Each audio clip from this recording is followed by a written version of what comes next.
let's start with Donald Trump's state visit. It's what everybody's talking about. After a day of pageantry and pomp yesterday, the President and First Lady are waking up at Windsor Castle this morning, where GMB's Richard Gaisford joins us live. Richard, always a joy to talk to you. Today, though, the real, we've had all the glitz, the glamour, all of that. Now it's kind of like the graft begins, doesn't it? Because he's off to meet the Prime Minister. Yeah, something of a special sleepover for Donald Trump and Melania last night here at Windsor Castle. But you're right, Lorraine, it all starts now, the very serious business. He'll jump on Marine One a little later this morning, that helicopter that will whisk him to Chequers. Will spend the morning with Sir Keir and Lady Victoria. And Sir Keir Starmer and Donald Trump have struck up something of a special relationship of their own, not just because of that invitation that came for this state visit. The pair will get down to business a little later, but they will first tour the Winston Churchill archives, which are held at Chequers, of special interest to Donald Trump. There'll be a business conference hosted by Rachel Reeves that they will attend as well. Melania, meanwhile, well, she's going to hang on here at the palace just a bit longer, spending time with the Queen. They will visit the Royal Library, have a look at that. Also, a doll's house that belonged to Queen's Mary that is of some special interest. Melania then starts to hang out a bit more with Kate, the Princess of Wales. They will head off into the grounds here at Windsor and go and meet a scout troop and the chief scout. Kate, you might remember, is the co-chair of or co-president of the Scout Association. So some interesting chats to be had there. But also the first time on this trip and the only real public interaction that we've seen. So much of what's happened over the last day or so has happened behind closed doors, behind the walls of the castle. And with that in mind, perhaps the most interesting part of the day likely to be that press conference Donald Trump holds with Sir Keir Starmer at Chequers mid-afternoon. It's when journalists should get a chance to ask some pretty tricky questions. And that's when the president might go off script, start freewheeling in a way he didn't last night at that speech at the banquet. Absolutely, Richard, to be off the leash, and we all have to be bracing ourselves, I think. Thank you very much from Windsor this morning. Well, Royal Editor Russell Myers joins me now, along with ITV News UK Editor Paul Brand. They flung everything at him, didn't they? What a charm offensive. Well, it was, yes. I mean, and it has to be, because the royals have a certain role to play in a state visit like this. And it was a state visit like no other. I mean, a fest, if you want to believe Donald Trump. But he flew sort of into the confines of the castle. They were keeping him away from the protests that were happening outside. Very interesting that it was at Windsor, because Buckingham Palace still undergoing this huge refit. But it fed into his ego and, all the majesty, the pomp and circumstance. It was bigger than ever before. So, if you're doing a Donald Trump checklist, it did have everything. And he was. You could see that he was kind of overwhelmed by it. He was having a lot of fun, I think. Yeah, but also, he Paul, appreciated it. I think, Paul, it was the first time I heard him sound kind of statesman-like. He stuck to the script. Yeah. Maybe even Donald Trump was a bit overawed. Yeah, and also there is a reverence that comes from him when he's around the royal family. Yeah. He adores the royal family, and I think even he knows in that setting he's got to behave himself, and he can't just sort of start riffing completely off script. He's not the biggest guy in the room, let's be honest, Yeah, which he I normally think is. it's probably one of the rare situations where he probably doesn't feel like the biggest guy in the room, actually. I think you're absolutely right, Lorraine. Stood next to the king. I think he has real respect for the king and for the Queen. And he does sort of dial down his ego a bit. I mean, he talked about the relationship in absolutely glowing terms. 2 notes of the same chord, 2 verses of the same poem, he said, about the UK and the US. He said the word special in special relationship does not begin to do it justice. Yeah.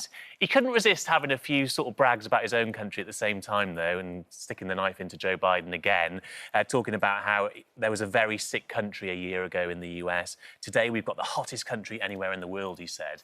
Hotter than the UK? I think the king might beg to differ on that one, but nevertheless, it was a relatively well-behaved appearance. It was, and it was a lavish state dinner. Now, you were there. Were you there at the table No, I eating your wasn't in dinner? my white tie. I wasn't as fancy dressed as these 4 here. But we got to go in and see sort of the place names, and which is fascinating because who was there? Some interesting ones. So Rupert Murdoch with his fifth wife being Was invited. he? And considering Trump is suing him at the moment, and of course Rupert Murdoch's organisations have had quite a eclectic relationship with the rest of the royal family. Yes, it was an that's interesting one way of one. saying So there's it. lots of politicians. You had Tim Cook, the CEO of Apple, and other members of the royal family. But what an occasion! I mean, it played into Trump's ego constantly. Oh, absolutely. See, when you saw, though, because you were there, right, and you saw the table.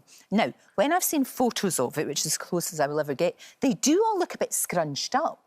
You know, there's not much. You wouldn't want to be a big unit. I think you get something like 18 centimetres of arm room. Yeah. I mean, it takes 6 months to plan. It takes a week to lay the table. And when you look at the menu, I'll just run you through some of the menu. Tell me. You know, they had 1945 vintage port, which is in honour of Trump being the 45th president, even though he doesn't drink. We know he has a button under the table in the White House to call for Coca-Cola.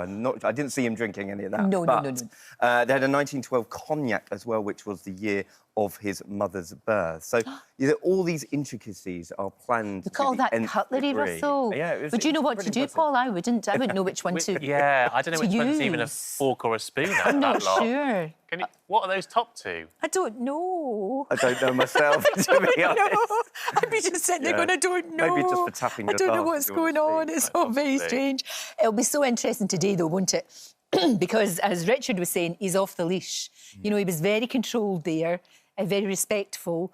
But you know what he's like once he starts being in a press conference, and he will get asked some difficult questions. Absolutely. So yesterday was the pomp, today's the politics, and this is the crucial bit, really. Yesterday was the warm-up act to flatter him, to get him into the right frame of mind, essentially, to go into this meeting with Sir Keir Starmer. And the Royals did an excellent job. I think everyone would agree on that. Didn't they fluff him like you wouldn't believe? I mean, they couldn't have done more to put him in the right frame of mind. Absolutely. But at this press conference, that's when it gets unpredictable, because we know that President Trump is happy to take as many questions, quite frankly, as journalists want to ask. Great for us.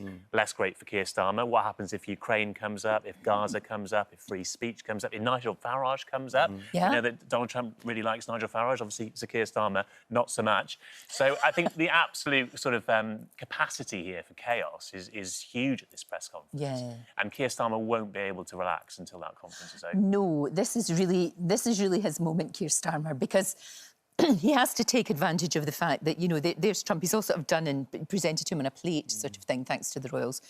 But really, this is a big test for him, isn't it? Yeah, and also how to handle Donald Trump when he does go off script or he says something that you disagree with. But we saw Keir Starmer, for example, a couple of times previously in previous meetings with Donald Trump, push back on free speech because Donald Trump thinks that the UK is banning free speech. Here we are, freely speaking. Yes, but anyway, funny that. Keir Starmer, I have seen him sort of push back and say, well, we've had a long tradition of free speech in the United Kingdom, you know, President. And also back in, well, I can't remember what year it was now when Theresa May went, but when Donald Trump was president the first time around, we saw her do the same thing, actually, just politely push back in a very British way. She did, actually. Or sort of insist on committing him to certain things. So it is Firm possible. but polite. Yeah, it's possible to do that with the president in these settings, but it's dangerous and it's tricky. No, very much so. But we have seen, and you've talked about it a lot, Russell, this kind of soft diplomacy and how, you know, because a lot of people still go, well, what's the point of the royal family? What do they do other than being a soap opera? Actually, this is what they do. That's the perfect example. Isn't because it? As you just said, they've presented Trump nicely warmed up for the Prime Minister, and he did look like he was having fun. They played into his sort of British roots. His mother's from Scotland, and he's got to stay at the castle. He's got to have those bragging rights. And now it comes to the business end. You know, he's talking about the AUKUS submarine negotiations yesterday. You know, are there new proposals on the horizon for Britain? Well, you know, it's all to play for Keir Starmer, and he's had a pretty tough time of it over the last couple of weeks. So he'll be hoping for a couple of easy wins. Yeah, will Lord Mandelson come up, for example? Yeah. Well, that's the thing. US ambassador. In the press conference, it's not controlled. So, you know, people, you know what our journalists are like, quite rightly ask very difficult questions, and that I'm sure that will come up at some point. So many things for them to bat away. You do hope he comes out with something good. Otherwise, the royal family have gone through all of that for nothing. Well, Trump will come out with something good, regardless of whether it's good for us, perhaps. Well, that's a very good point. One thing that really struck me, though, when I see them all walking in there, I just think, I bet they can't wait to get out of all that and put their comfies on. Oh, yeah. And sit in front of the telly with I won't tell you who, Maltesers. but there was once a celebrity. I had to help her unzip so she could go to the loo. Oh, that's it's not like, I good. mean, seriously, there's a lot of fixtures go on in there these things. is. Right, Melania's dress has got everyone talking. Personally, not a fan. What do you think? Because you know these things. I think I'm going to be outvoted here. I don't love the big purple belt in the middle, but I'm a big fan of yellow, and I love Carolina Herrera, right, who has form for dressing our American First Ladies for state banquets. So I think, excuse me, a lot of people were saying, oh, you know, would she not have worn British? Which she had the nod to British with a little purple Manolo Blahnik shoes underneath there. Right. But it's actually quite traditional for the American First Lady to promote American designers. Yeah, that's fair enough. So, yeah. No, that's fair enough. And, you know, she loves an off-the-shoulder, which, again, caused some controversy, a bit of pearl clutching among the chattering classes. But I think it's still formal enough, you know. Yeah. Can we ask the real experts? Boys. We look like we've got a 2-for-1 deal on them. Yeah, we just turned up. Did you know? You've got the man uniform. I'm not sure we're best qualified. Yeah. Can I just preface this by saying it's so easy for men at this event, right? Because I know, Donald nobody Trump knows. sits Well, on you a just black get suit and a told white what to tie. wear. So I don't Yeah. want to be overly critical of any female in this setting, because it must be 100%. hell on earth to plan what you've got to wear. Sure. I think Melania always looks absolutely outstanding, but I'm not always sure she's got the right outfit for the right setting. So here, I really like what she's wearing, but I think that would have been great at a garden party or like an outside drink cocktail thing. Not so much inside the palace. I don't think the yellow works. I think she'll be devastated to hear you say that, because we know she's watching.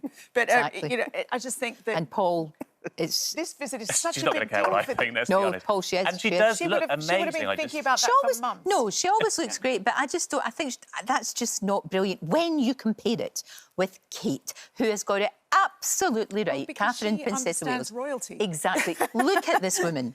She looks extraordinary. Just It's dazzling. just elevate it a wee bit. You know, that I think that's what Melania should have done. She just gets it right all the time. But also, again, it's like Beautiful. you say, it's difficult for women. She knows the rules and the protocol to follow, which she's done. She's got her sort of like her royal And I have emblems to on, say, that Philippa Lepley dress. Yeah. It's beautiful, but look at all the bling. See, that's Incredible. great, isn't And it? It's got all the I bling. never hate seeing the Lover's Knot tiara, Queen Mary's tiara. beautiful. It's absolutely gorgeous. It's a favourite of Catherine's and it's a favourite of mine. She'll get to wear it a bit more than I will. I think she probably will. Yeah. She looks radiant there, which is great. Because, Yes. you know, obviously she's had all sorts of problems with her health. It's well documented. But it's good to see her looking like that. And she had to We sit love there to and see it. charm the pants off Donald Which Trump. she did do. Yes. Did. Yes. He was like wrapped around her wee happy. finger, Could she so go he to the was. trade talks today? Well, you might as well send her. be nice. You know, Probably that got would be as good a chance as anyone, your I think. secret weapon. Yeah. The day before, there's a lot of talk about Melania's hat. How that woman did not fall over, I do not know. I mean, you couldn't see her face. You can see her face there because she's tilting her head away up, but mostly you could hardly see. You just saw her wee chin. She does have a good hat game, our Melania, doesn't she? She did this again where you at the inauguration where you couldn't actually. I think the president tried to give her a kiss at one point, and she couldn't actually get past the brim. Right, so maybe that's the played. barrier. I think that was Maybe that's probably the more it. barrier of it Very all. well played. But do you think, is it shyness? Is she hiding herself away because she doesn't want to be doing this? Or what do you think? The theory is that it was to make sure that all eyes were predominantly on her husband, the president, on his big, unprecedented second state visit. Right. However, I think we're all eyes were on the hat, actually. Well, of course, that's and the thing, And the yeah. beautiful Dior suit. I mean, yeah. again, as I say, this is such a big deal to the president and Melania. They would have been thinking about these outfits for months. There's Maybe nothing she's- undeliberate. yeah. The purple hat matches the purple on Donald Trump's tie. It's a nod to the regal colour of royalty. It's all very tick, tick, tick, tick, tick, tick. Maybe she's just shy. She just wants to hide away. She did, you know, she did embrace a British designer.